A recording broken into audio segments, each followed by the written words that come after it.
Hello students, तो आज हम लोग स्टार्ट करने जा रहे हैं टाइप्स ऑफ फंक्शन के पार्ट 2 को। The modulus function. What is a modulus function?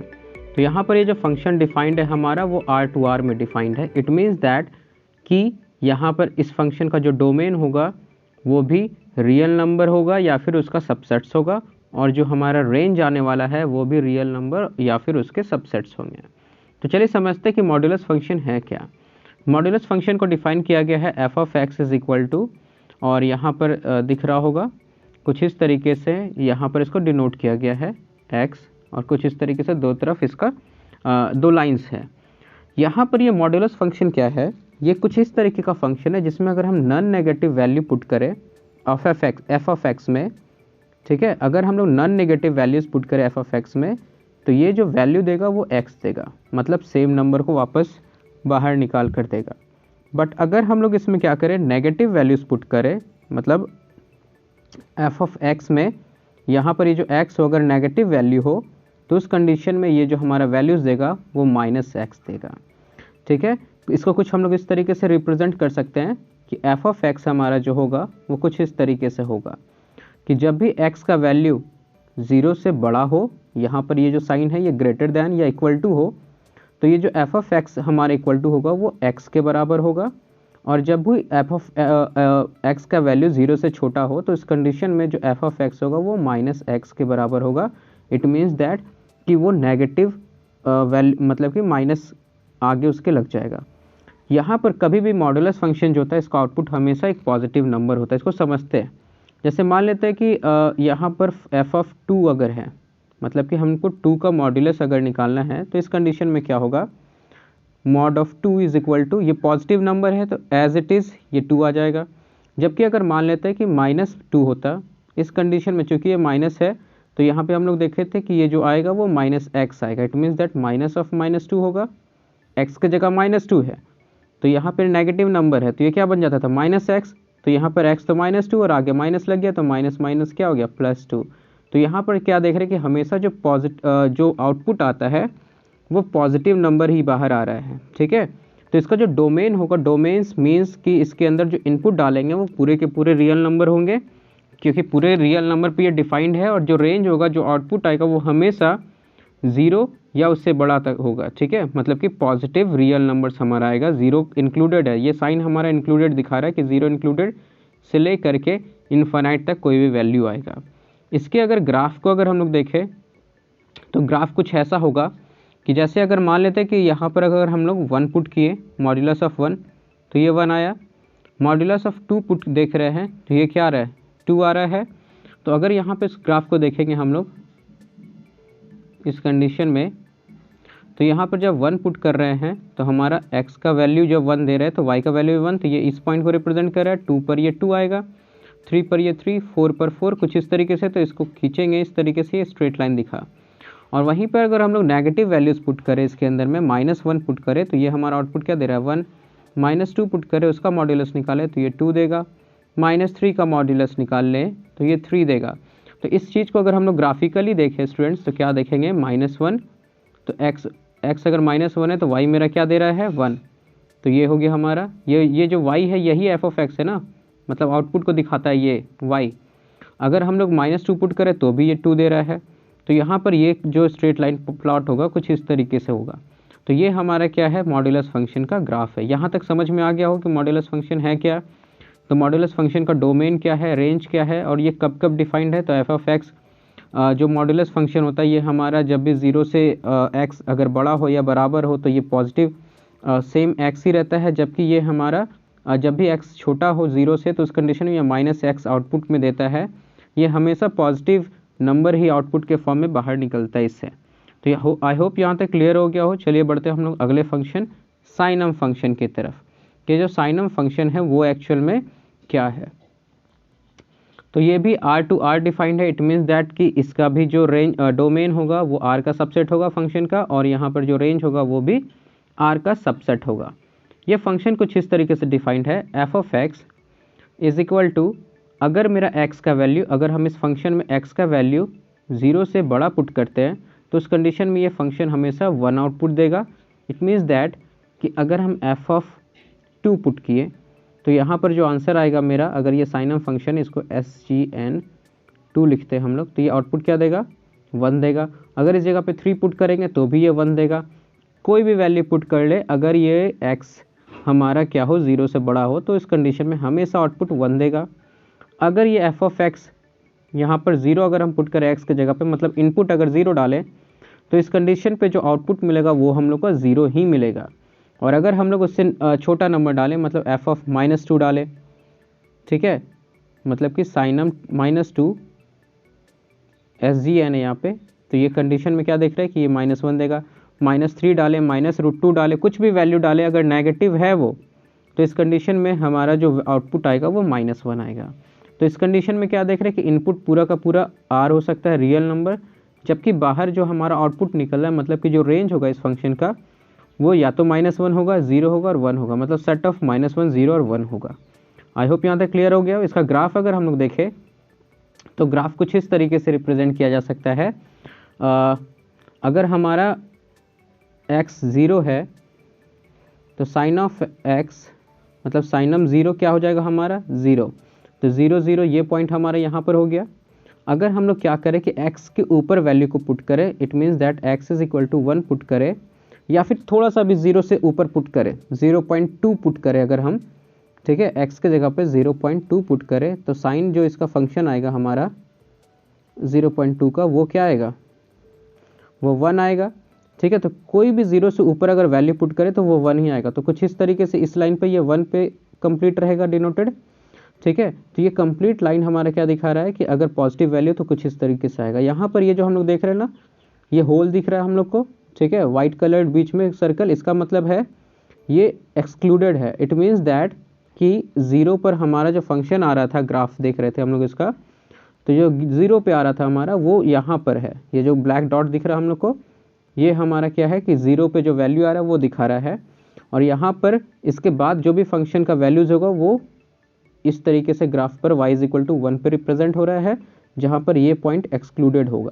ठीक है, और यहीं पे अगर हम लोग नेगेटिव वैल्यूज पुट करें, चाहे वो 0 से थोड़ा सा ही बड़ा हो, उसका वैल्यू कुछ इस तरीके से -1 आएगा, और ये ग्राफ कुछ इस तरीके से हमारा रिप्रेजेंटेड होगा for any value less than -1। फिर यहाँ पे देख रहे होल है, तो ये जो होल है वो रिप्रेजेंट कर रहा है कि एग्जैक्ट 0 पे हमारा वैल्यू जो होगा वो वहाँ वो पॉइंट एक्सक्लूडेड है, इट मीन्स यहाँ पर होगा।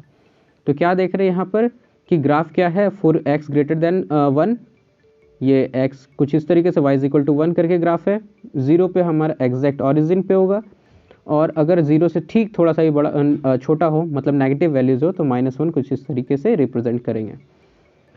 तो यहाँ पे y जो हमारा है ये साइनम x है, ये फंक्शन है हमारा, इसको कुछ इस तरीके से भी रिप्रेजेंट किया जा सकता है, mod of x by x, जब x जो है वो 0 के बराबर नहीं हो। इसका मतलब क्या है, जैसे कि इसका मतलब क्या हो गया, mod of x by x का मतलब क्या है, जैसे कि अगर मान लेते हैं हम साइनम 1 निकालना है हमको, या फिर 2 निकालना है, तो ये क्या हो जाएगा मेरा मॉड ऑफ 2/2। चूँकि ये पॉजिटिव नंबर है तो 2 का आउटपुट 2 ही आएगा, 2/2 कितना आ गया, 1।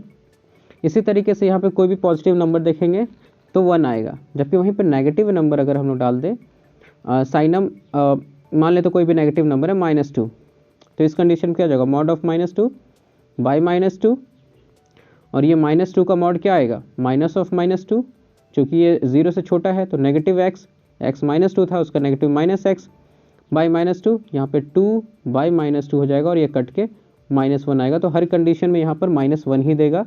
तो इसको कुछ इस तरीके से भी रिप्रेजेंट किया जाता है जब ये x इक्वल टू 0 ना हो। ठीक है, और जब x इज इक्वल टू 0 हो तो 0 के रूप में रिप्रेजेंट किया जा सकता है। तो इसको हम लोग देख रहे हैं यहाँ पे कि mod of x by x, अगर ये x हमारा 0 के बराबर ना हो, तो इसके दो कंडीशंस को हम लोग देखें। अगर x ग्रेटर देन 0 रहा तो x बाई x आएगा, जो कि ऑलवेज ही 1 होगा, और अगर मेरा क्या होता है कि लेस देन 0 होगा तो -x आएगा, -x बाई हमारा x होगा। ठीक है, जो भी नंबर होगा x, और इस कंडीशन में ये कट जाएगा तो -1 हमारा देगा आउटपुट। तो ये सेम इसी को लिखने का, इसी बात को कहने का एक और तरीका था। आई होप यहाँ तक स्टूडेंट्स क्लियर हो गया हो साइनम फंक्शन क्या है। आगे बढ़ते और देखते ग्रेटेस्ट इंटीजर फंक्शन क्या है। अगेन ये भी फंक्शन हमारा R2R में डिफाइंड है। इट मीन्स दैट कि जो डोमेन होगा वो या तो सेट आर होगा या फिर उसका कोई सबसेट्स होगा, और यहाँ पर जो आउटपुट आएगा हमारा रेंज वो भी आर या फिर उसका कोई सबसेट होगा। तो कुछ इस तरीके से डिफाइन किया गया है f of x is equal to, कुछ इस तरीके से हम लोग इसको डिफाइन किए हैं। ये कुछ साइन ब्रैकेट जो हमारा दिखा रहा है, ये इस चीज़ को रिप्रेजेंट करने का एक वे है। तो देखते हैं यहाँ पर ये क्या कहना क्या चाह रहा है। यहाँ पर ये जो है एक्चुअल में इसका मीनिंग क्या है, इस चीज़ को हम लोग थोड़ा सा देख लेते हैं। तो हमारा क्या कह रहा है ये वैल्यू ग्रेटेस्ट इंटीजर फंक्शन का मीन क्या है, हम लोग समझते हैं इस चीज़ को। तो देखते हैं यहाँ पर ये क्या कह रहा है, क्या है कुछ इस तरीके से रहा है कि f of x is equal to, यहाँ पर ये कुछ इस तरीके से एक्स हमारा ब्रैकेट के ऊपर में दिखा रहा है ग्रेटेस्ट इंटीजर फंक्शन। होता है क्या है इसका मीन, तो इसका मतलब क्या होता है, assumes the value of greatest integer less than और इक्वल टू एक्स। इसका मतलब क्या होता है कि जब भी इस फंक्शन के अंदर कोई इनपुट डालेंगे, कोई नंबर डालेंगे, ठीक है, तो ये क्या करेगा कि एक्स के इक्वल या फिर उससे छोटा जो सबसे बड़ा इंटीजर होगा वो हम लोग को आउटपुट के फॉर्म में देगा। फॉर एग्जांपल अगर हम लोग यहाँ पर डाल देते हैं 2.1, तो 2.1 से छोटा इंटीजर क्या क्या है, -1, इस तरफ नेगेटिव तो कितना भी जा सकते हैं, 0, 1, 2। तो ये हमारा क्या हो गया कि लेस देन और इक्वल टू एक्स। तो यहाँ इक्वल टू तो नहीं है बट लेस देन एक्स हमारे ये सारे इंटीजर्स है, इनमें से भी जो सबसे बड़ा इंटीजर है वो 2 है। तो ये मेरा आउटपुट क्या देगा, 2.1 का 2 हो जाएगा। अगर मान लेते हैं एग्जैक्टली 2 रहता ऑलरेडी, तो इस कंडीशन में मेरा जो ग्रेटेस्ट इंटीजर फंक्शन में आउटपुट देता वो 2 देता। ठीक है, तो क्या हो रहा है ग्रेटेस्ट इंटीजर फंक्शन का मतलब, अच्छा एक और देख लेते हैं नेगेटिव वैल्यूज़ में, मान लेते हैं -3.1 है। तो -3.1 है, तो इस कंडीशन में जो स्मॉलेस्ट इससे छोटा इंटीजर्स क्या क्या होगा, इससे छोटा इंटीजर्स -3.1 से क्या क्या होगा, -3.1 से छोटा इंटीजर्स जो हम लोग का होगा वो होगा -4, -5, -6। ठीक है, तो इसमें जो सबसे बड़ा होगा इन सारे में से वो हम लोग का -4 होगा। इसको हम लोग कुछ इस तरीके से नंबर लाइन पे देख करके समझ सकते हैं। जैसे मान लेते हैं ये नंबर लाइन है हमारा, ये है 0, ये है -1, -2, -3, -4, 1, 2, 3, 4। अगर हम लोग इस तरफ बढ़ते तो ये स्मॉलेस्ट की तरफ बढ़ते हैं ना, छोटा होता चला जाता है, ये वैल्यू जो होता है वो छोटा होता जा रहा है। अब -3.1 अगर हम लोग देखें तो वो किस तरफ होगा, वो कुछ इस तरफ होगा। ठीक है, यहाँ पर मेरा -3.1 होगा। अब 3.1 से छोटा इंटीजर्स क्या होगा स्टूडेंट्स, ऑफ कोर्स नेगेटिव में जो वैल्यूज़ बड़ा होता है वो छोटा होता है, तो ये -4 होगा, -5 होता, लेकिन इनमें से जो सबसे बड़ा है वो कौन है, -4। तो ये हमारा क्या हो जाएगा, यहाँ पर -4 देगा। ठीक है, इसका जो डोमेन होगा वो कंप्लीट आर होगा, जबकि ये जो रेंज देगा हमारा वो सिर्फ इंटीजर्स ही देगा। चाहे हम कोई भी वैल्यू पुट कर ले, ये हमेशा इंटीजर ही एक आउटपुट के फॉर्म में देता है। ठीक है, अगर इसका ग्राफ को हम लोग नोटिस करें स्टूडेंट्स, तो ग्राफ कुछ ऐसा होगा यहाँ पर कि अगर 0 पुट करें तो 0 देगा।